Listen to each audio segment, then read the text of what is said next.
Marco എന്ന സിനിമയ്ക്ക് വേണ്ടി ഡെബ്സിയെക്കൊണ്ട് ഒരു പാട്ട് പാടിച്ചു. പക്ഷേ സിനിമയിൽ നിന്നും ആ പാട്ട് അവർ റിമൂവ് ചെയ്തു. ഇതിന് മറുപടിയായി ഡെബ്സി ചിരിച്ചുകൊണ്ടാണ് സോഷ്യൽ മീഡിയയിൽ വോയിസ് ക്ലിപ്പുമായി വന്നത്.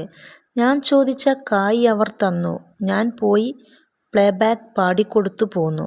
അതിനുശേഷം അവർ അത് റിമൂവ് ചെയ്യുകയോ വിൽക്കുകയോ അതിനൊരു യാതൊരു കുഴപ്പവും എനിക്കില്ല അവരോട്. എനിക്കൊരു വിരോധവുമില്ല" എന്നാണ് ഡെബ്സി പറയുന്നത്. "ഞാൻ ജസ്റ്റ് പ്ലേബാക്കിംഗ് മാത്രമാണ് ചെയ്തത്. അതിൻ്റെ കമ്പോസ് ഒന്നും ഞാനല്ല. അതിൻ്റെ പോരായ്മകൾ തീർക്കേണ്ടത് ഡയറക്ടറാണ്. ഇത് എന്നെ ബാധിക്കുന്ന കാര്യവുമല്ല" എന്നും ഡെബ്സി പറഞ്ഞു. "ഒരു വ്യക്തികളോട് പോലും കൊളാബറേഷൻ ചോദിക്കേണ്ട അവസ്ഥ എനിക്ക് വന്നിട്ടില്ല. ഇത് എനിക്ക് നിങ്ങളോട് പറയണം എന്ന് തോന്നി. ഞാൻ ഒരു യൂറോപ്പ് യാത്രയിലായിരുന്നു. പാട്ടിൻ്റെയും ഷൂട്ടിങ്ങിൻ്റെയും തിരക്കിലായിരുന്നു ഞാനെന്നും ഡെബ്സി പറഞ്ഞു.